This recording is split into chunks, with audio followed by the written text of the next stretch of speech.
How are all the meetings in the business world, guys? That very much depends on who you're having the meeting with. I mean, some people are great and you're on the same wavelength, and everyone is just you get shit done, and everyone understands each other. And then we have those meetings where just too many people who don't know shit, and but they still talk a lot.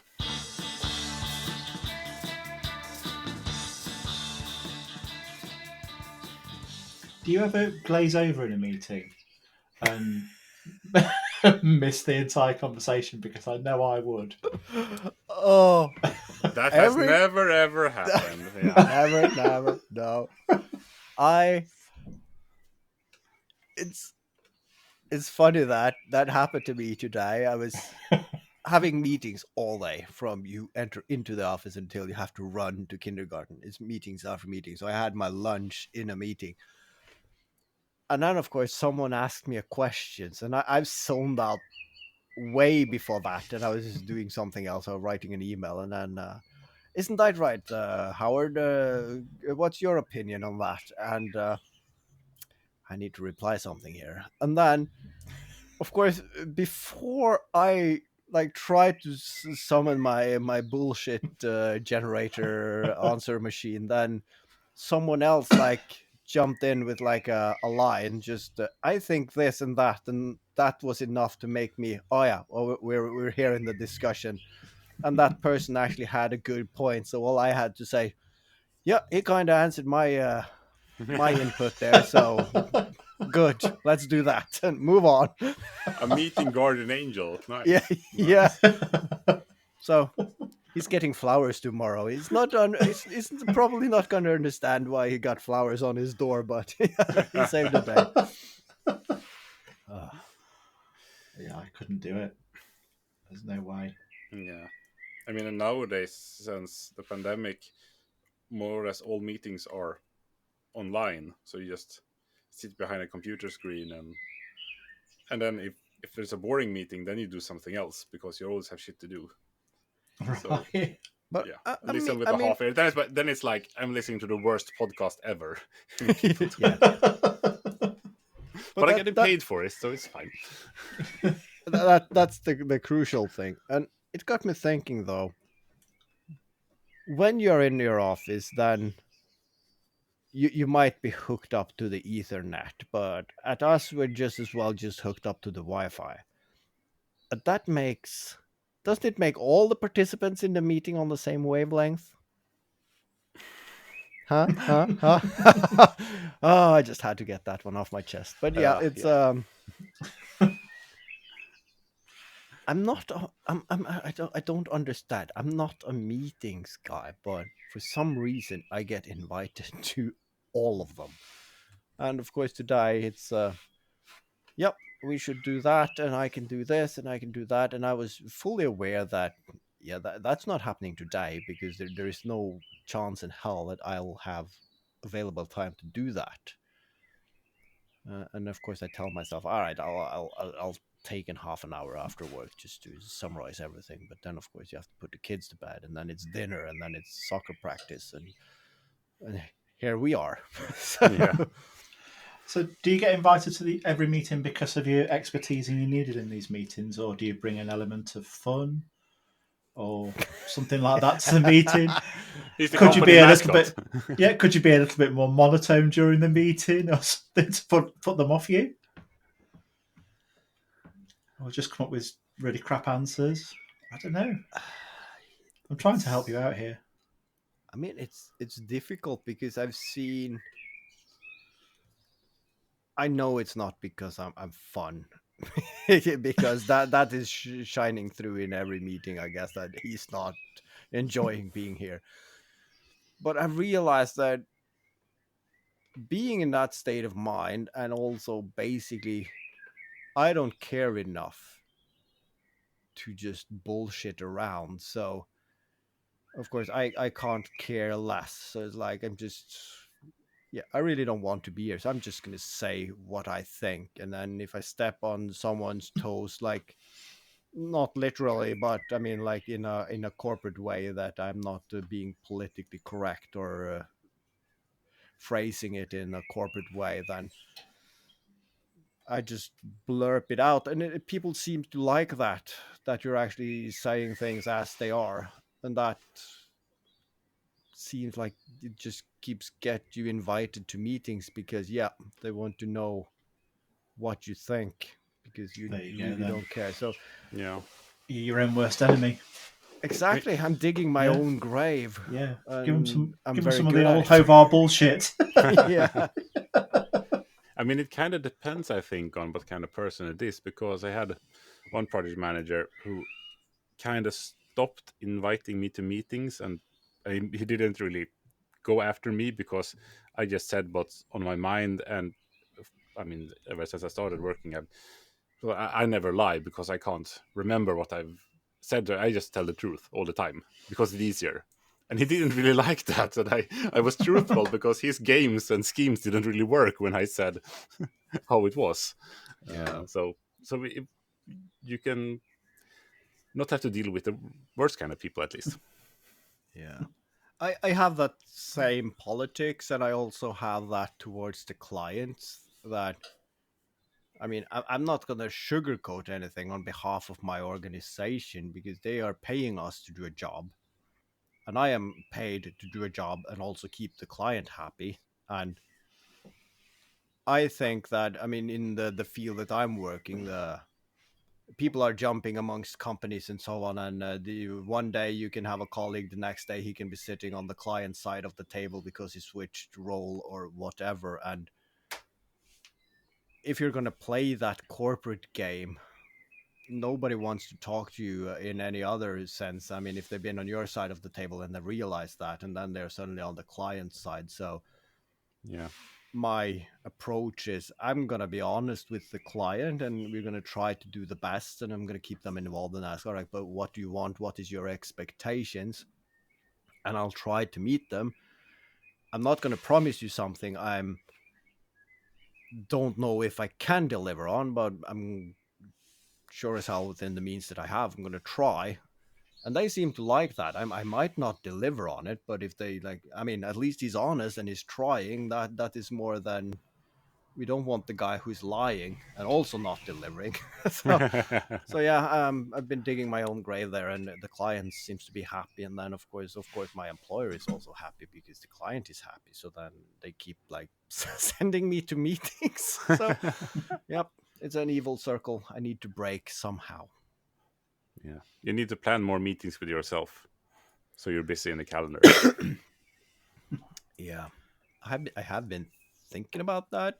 Just for every meeting I'm called to, I'm gonna add a half an hour or hour after. So if you call me for an hour meeting, then I'm gonna add an hour to that for myself to recap and follow up and Yeah. update my to-do list and whatnot before the slot is open. But that is the problem. People don't check my calendar. They just, we are sending an invite, and if he doesn't say anything, we guess it's okay. So there is also a lot of double bookings. But yeah. It's funny, isn't it?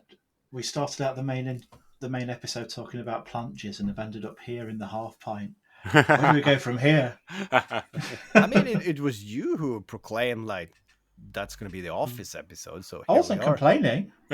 No, I didn't. I didn't complain, but I did. As I said, I did feel like I was in a meeting, and I did zone out a little. So now you will feel so much better when you're at work tomorrow. I mean, you still haven't turned off that bird record you have in the background. No, I haven't. Speaking of those bird sounds, the youngest kid have a book with like all the animal sounds of the animal kingdom, and then I thought, should I just open that book on the bird section under the mic here, just randomly during the recording? Just all right, it's time for chipticook and the cooliegoo or whatever they're called. I don't know birds for shit. I know seagulls. I didn't know whether you were just giving me the Norwegian name for the birds then.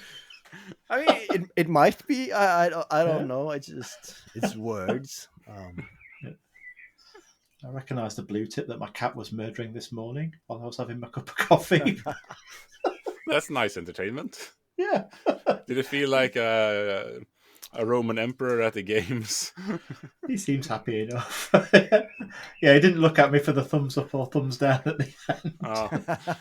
Oh, you need to train him better. Yeah. So KJ, Yes. when this episode comes out, we're 1 week away from Maker Central. How are your travel preparations and Maker Swap preparations coming along? Yeah, the maker swap is moving along, not at the pace I was hoping for, but yeah, hopefully I can pick that up now that droid build is done. But yeah, the travel nerves are very bad. Yeah. I mean that this is the reason why I always get non-refundable tickets, because if I wasn't out like I think it comes close to like 1,000 quids or something like that. Yeah. That's a loss. If I don't go, then I'm losing money. So Just wasted it. yeah, so yeah, it's.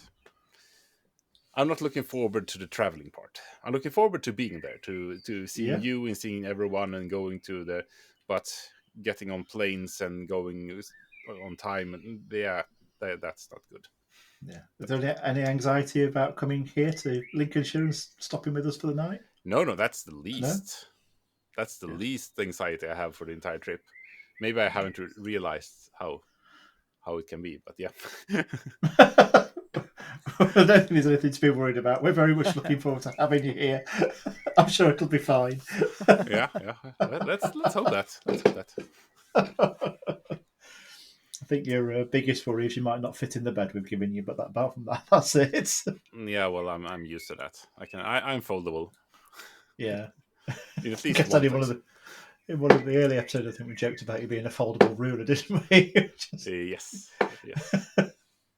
Might be a little aches and pains in the morning, but it'll work out. And because this is the kind of first time you've come to Makers and you've got a bit of free time before we go, is there anything you wanted to do particularly or try or? I don't really know what my options are. Yeah, fair enough. I'm just happy to be in the country in advance of everything. Yeah, and not just falling in at late in the game, so to say. Cool. Good. Like I say, we're looking forward to it, and I'm sure we'll figure out some entertainment for you. Yeah, you should make a list. Like these are your options. I don't do lists. We might have better podcasts if I started doing lists. I think, and we'll see how everything is at Maker Central now that there's no Vectric free bar. That's sad news, isn't it? Yeah. But yeah it's.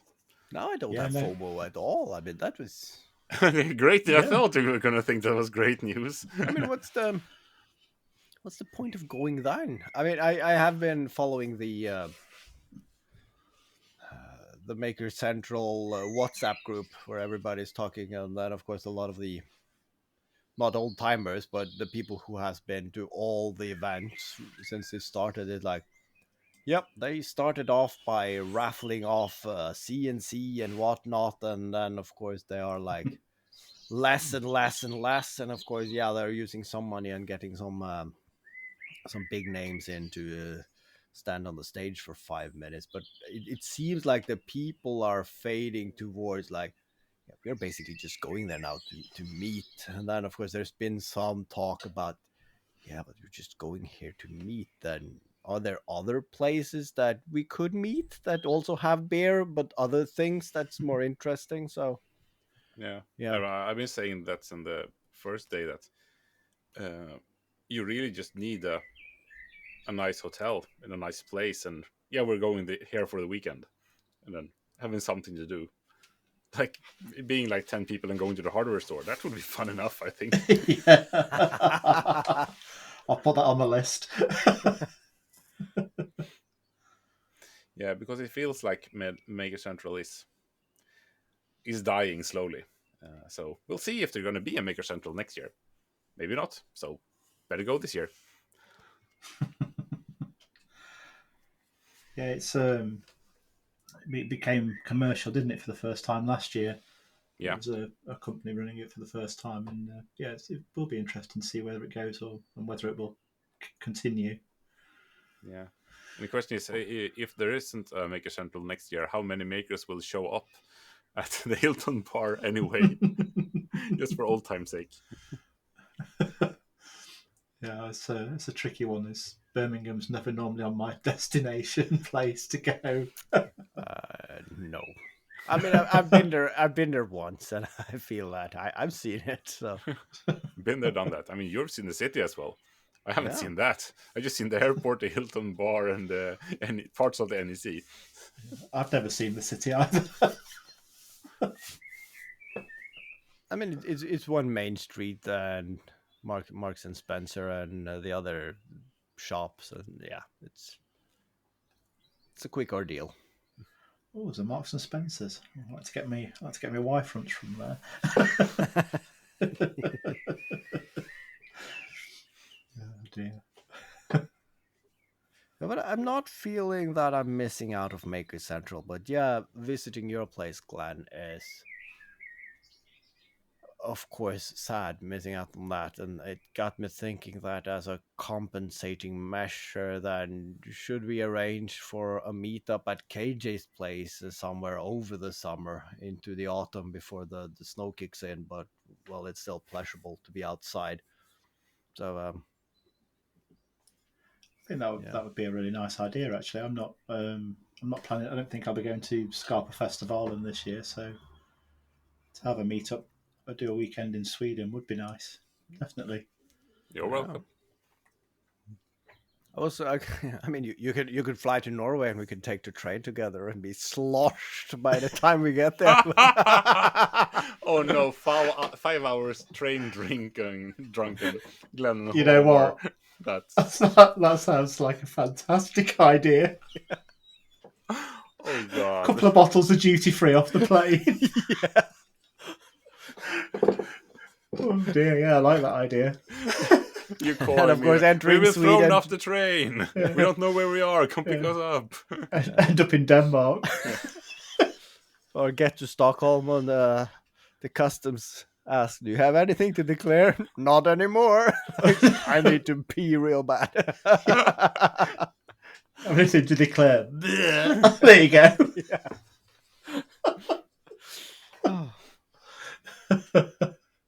I really like that idea. But speaking of Skaperfestivalen, I'm gonna have a stand there this year. How does not- that feel? I mean, it's gonna be okay. This is gonna be a shared, joint venture. I had Torje and his partner over visiting my workshop, and they are gonna be there again. And then they said, you should join us so we could have a table together. So we're gonna be 2 or 3 different noise making companies.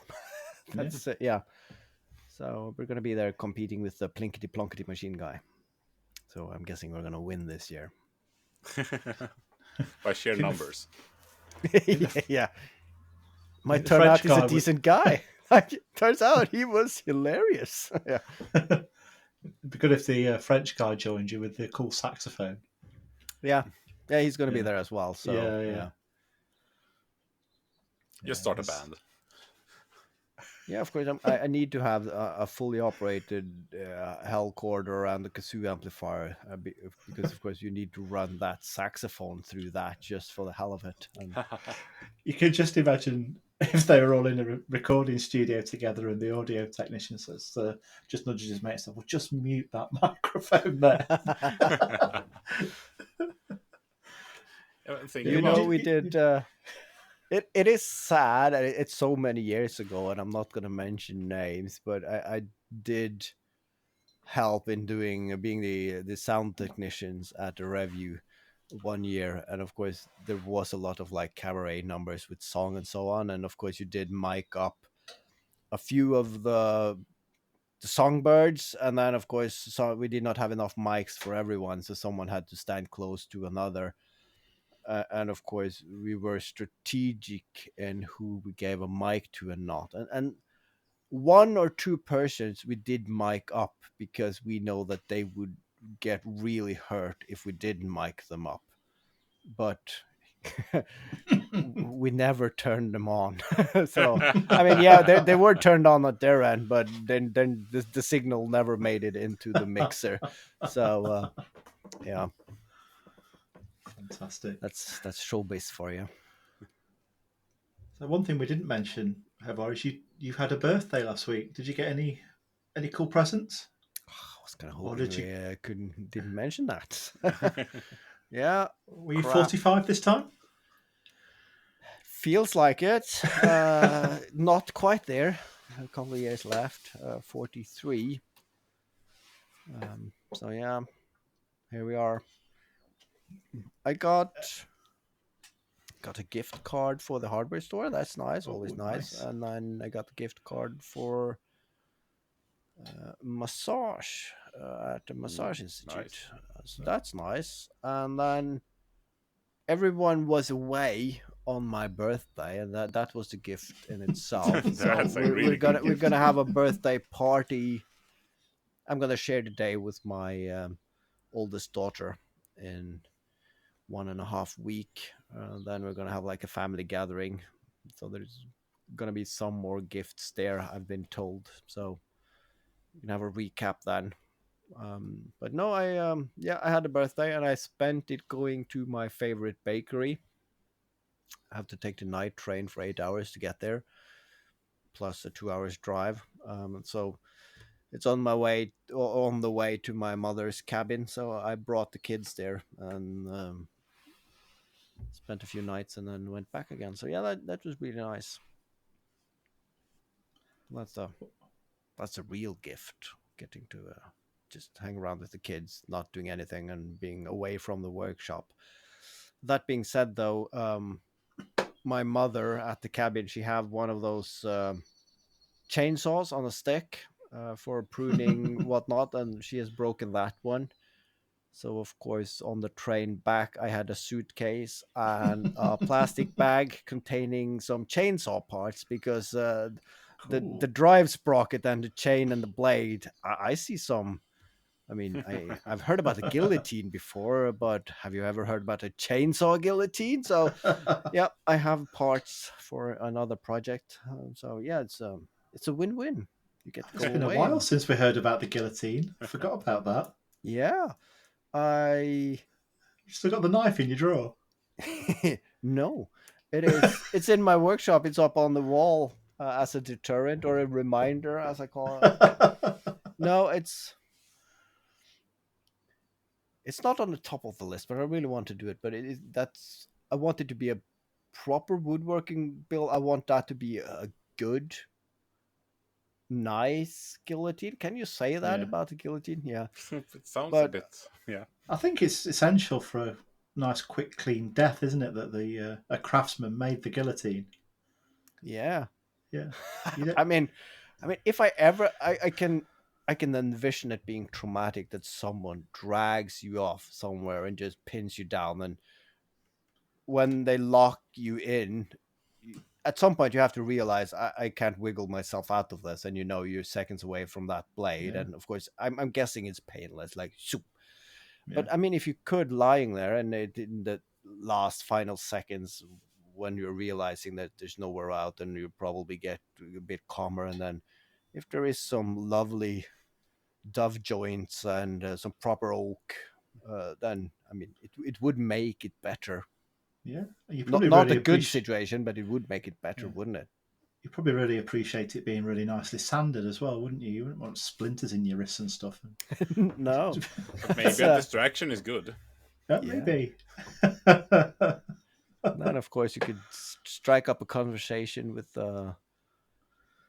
what's the guy called who's doing the killing?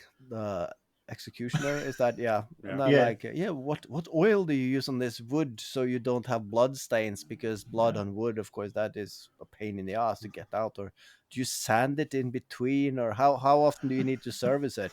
So It smells really nice. It's that Rubio you've used on there. yeah. No, we just put a really fat, sweaty bloke in the first thing in the morning and rub him all over it, and then it's fine. Oh, that would be so cool. If like, all right, you get a DM from Rubio or something. Yeah, we would like to give you some. Could you use that in a project? Yeah, for sure. And then you make like a video with some like light jazz in the background and some slow-mo close-up of you rubbing it onto a guillotine, and then you're just ending the video with like chop, and then it's just a blood splatter. But what did you chop there? Nobody knows. Are you gonna make it human-sized, or is it a circumcision guillotine? Oh. I mean, Don't like either one of those options. That depends on the member, but no, I was thinking like a table size, because of course it's a French invention. I like cheese, wine, so of course why not have a table one where you can use it to cut sausages and cheese and whatnot on a charcuterie board, guillotine accessory. So that's nice. been my mental image. Oh, it's just part of the cooking channel builds, then, isn't it? Yeah. The cooking playlist. I need to rack up more projects to have a playlist for the cooking channel. So yeah. So I have all the wood. I have some leftover oak and whatnot. Of course, I could benefit from having a thicknesser planer, but then again, not any of the boards is going to be wider that I could do it on the table saw, but it is going to be a summer project because I need to wheel my table saw outside because it's going to be messy. I love that you two have workshops but don't like them to get dusty.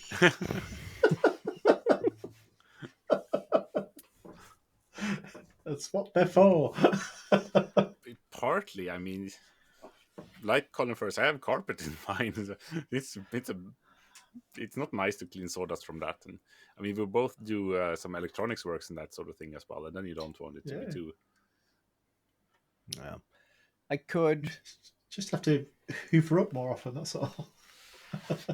I could put up a light wall where the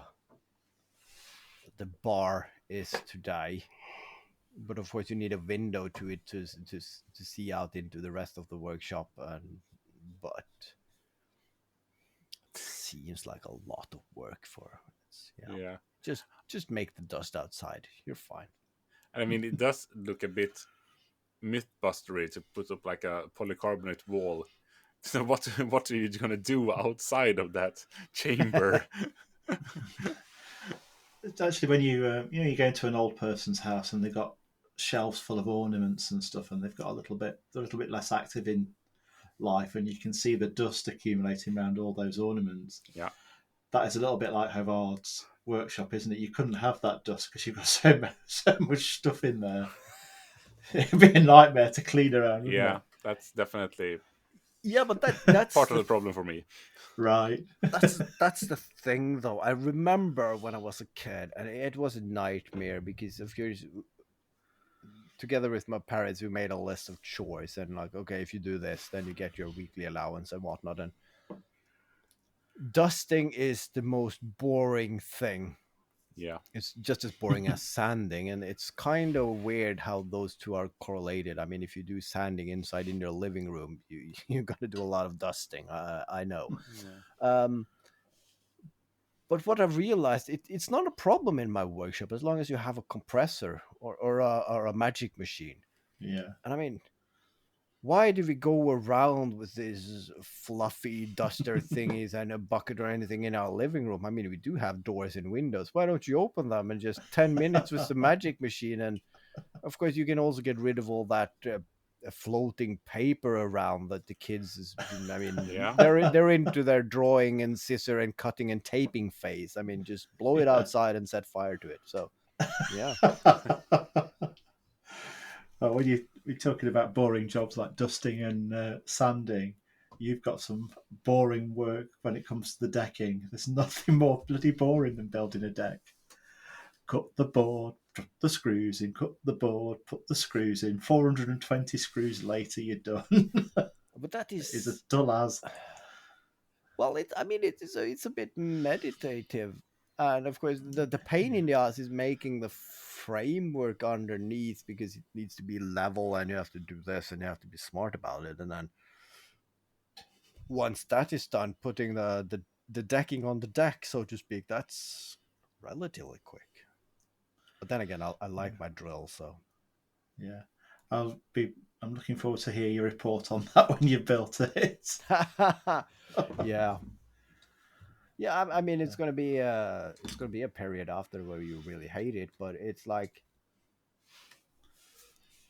it is a decent amount of work, but I mean, you don't want to drag it out either. So I'm gonna spend this week just doing some small runs when I can to get all the materials in place, and once everything is in place, I mean, then it's just to press start and not stop until it's done. Yeah. It's probably worth mentioning I got mine done so quickly because I didn't have to build the frame. The frame was still good. It was only a couple of years old. Yeah, But the wood I used for the top at the time was very old. That was its third iteration in life. Yeah. Maybe it's time for retirement. Yeah, definitely. It's got no more life left in it other than being burnt somewhere. Yeah.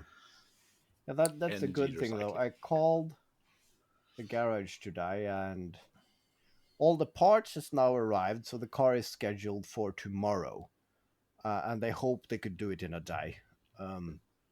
So Famous last words. the positive spin is I might have my car and my trailer hitch back, so I can actually get materials. And of course, the problem is after I paid to get my car back, I don't have money for the materials. So yeah, it's a catch-22. Damned if you do, damned if you don't. So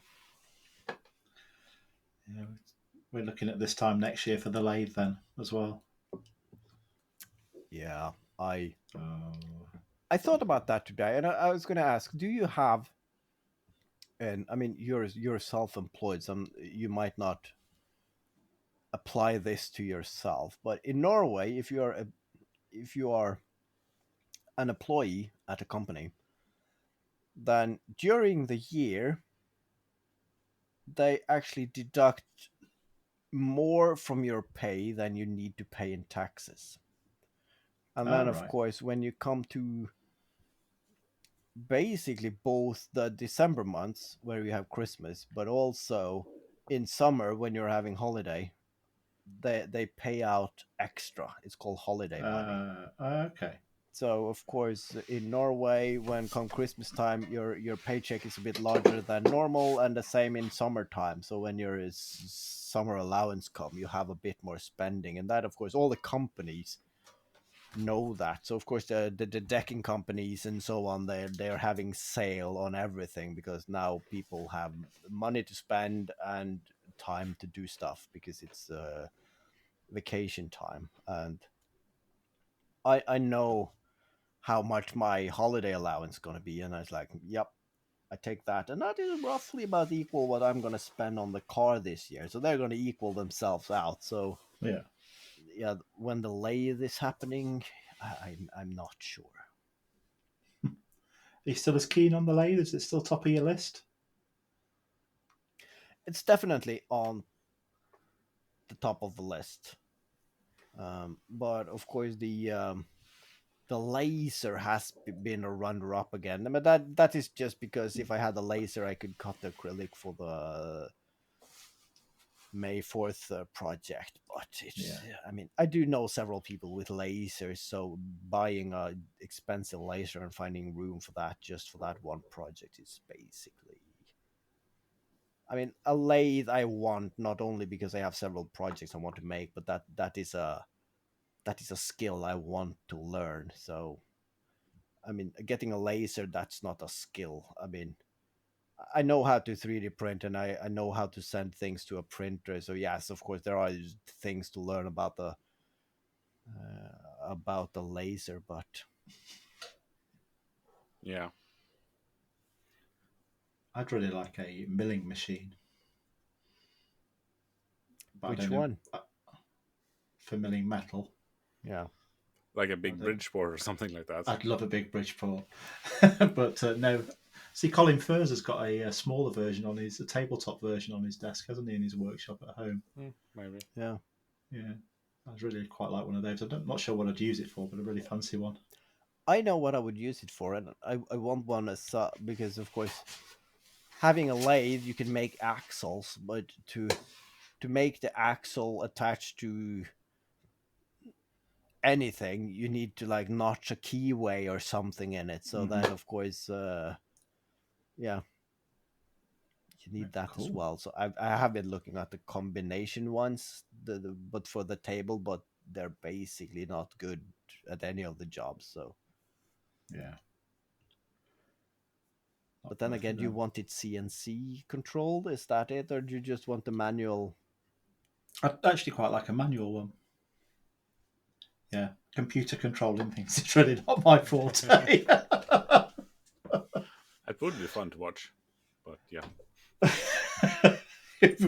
For the equivalent of a kid drawing, watching my CNC program go.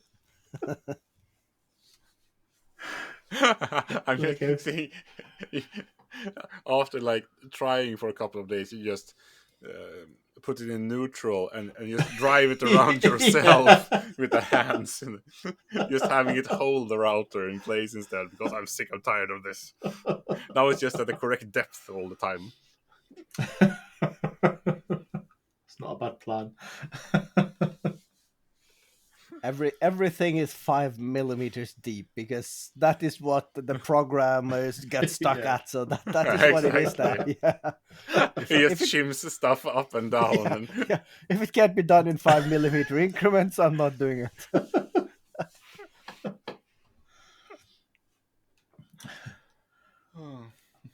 Actually, I think if I had a milling machine, I think that would be the first thing I milled would be some very accurate spacer blocks. I think that'd be really useful. Yeah, that would be nice to have. Yeah. When I've looked them up, you can obviously buy them, but when I've looked them up, all I can see is Imperial ones. I've not managed to find any metric ones yet. I mean, they're out there, but yeah, but they tend to be expensive if they're good. Yeah. So the question is, how good do they need to be? Anywhere within a millimetre would be fine for me. Team U it is. That is the thing, though. I've seen like this old Tony, and like, they're making beautiful creations, and then they bring this dial in to just see that it is the thickness within one of a thousands, and then they're using it to make sure you're dead center. And it's like, yeah, I've made some dubious things on the lathe, and it's like, yeah, just this is center enough. Yeah, just eyeball it and it works. So yeah, I'm also gonna be there. Like, is it within a millimeter? Then it's fine. It's not gonna be like fine machinery at 30,000 RPM. I mean, if it vibrates a bit, that's just fun. I'm not building stuff for a space program or something like that. It's handmade. Having got one of those dial things, I think just for joking, one of my lathing videos, I might put it on set it up and put it on a piece of wood. Yes, definitely. Do it. Do a wood turning video, but treat it like your precision engineering. Yes, yeah. That is great. If you have something that is, the project isn't that fun, do it like that, like your precision. Yeah. I saw someone selling like a Rockwell hardness testing machine or something, and you should go all the way out. Like, yeah, you're testing the tolerances here, and what is the hardness of the wood, and of course, the value is not going to be in any charts ever. Just having different files. Yep, this eats into it. This eats into it. This is a Rockwell 5. Or maybe if you use different woods, okay, oaks can scratch it, but not fir and that sort of thing. Just yeah, I think you're onto something here. Yeah. But then the question is, if you're going to use it to make spacers, it's a bit like my 3D printer. Then I have only made brackets and shims and whatnot for other Yeah. things. I haven't made any products. Well, I have, but I haven't. I've had it doing a production run a couple of days. I made battery holders for all my Bosch batteries, and then I made a run for Stian Sørhus as well, which I put in the mail, and then it got me thinking. Those models I can easily model up the way I think they should be done, and then I can put them on an online marketplace just to see. As long as you have the 3D model, it doesn't cost me anything to just. If someone wants 5, I can just dial in the number 5, press play, and just leave it running, and then all the work is basically just popping it in an envelope and sending it somewhere. So, yeah. Is this something I should try to see if I can get my money back on the printer, just selling the tool stuffs? I mean, it's a good idea, but it's a boring one, isn't it? Yeah. It is. So it's not a project in that sense, but that's the thing, though. I mean, what comes out of the 3D printer, it doesn't really need any finishing. So, That's true. Yeah. I mean, if I needed to spend 5 hours sanding the parts afterwards, then it would be a no-go, even if it was a $1 million business. But, I mean, if it's just pressing print and then you hear, ding, it's done, and then just throw it in an envelope and write a name on it, then... Yeah, I think if there's a good way to help fund your hobby and your hobby is still fun, then it's probably worth pursuing, isn't it? Yeah, that's the thing, though. Does it make enough money to cancel out the not fun part? Yeah.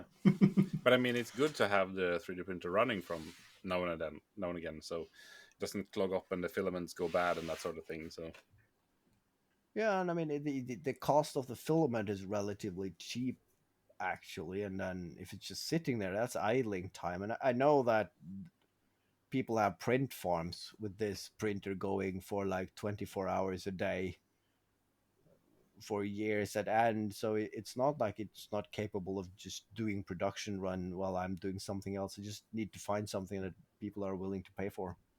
yeah, small figurines of you. Yeah, maybe I should turn them into like various sex toys and advertise. I can send them in discreet brown bags, unmarked. What size Haavard do you want? Yeah, 4 inches, 5, 6. you can get KJ, them. just do as I did there and take that as a warning. Next time you get a package, don't open it in front of the kids. Always film it, you mean? Yeah, I mean, if it ever was a proper name for a butt plug, it would be Behind the Mistakes, wouldn't it? Oh. Or maybe That not. sounds like wrapping up. Sounds like a nice end to an evening. So yeah, You're very much for the dad jokes tonight.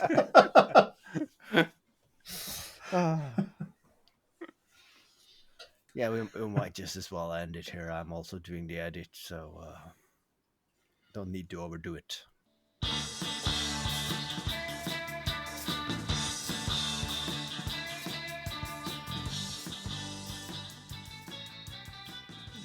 It's the same size half pints. This is main pint. I think tonight. so, yeah. Yeah.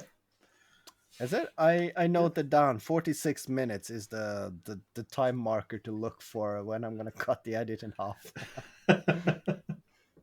Yeah, they're going to roughly be the same, I think. But that depends on how much you cut out. Yeah, of course I'm gonna cut this out, and then Or are you? all the other things that, I mean, if you're listening to this, you would know the wiser because it's cut, of course. So Yeah, of course. the joke's on you or on us. I'm not sure. All right, let's Bye. Bye.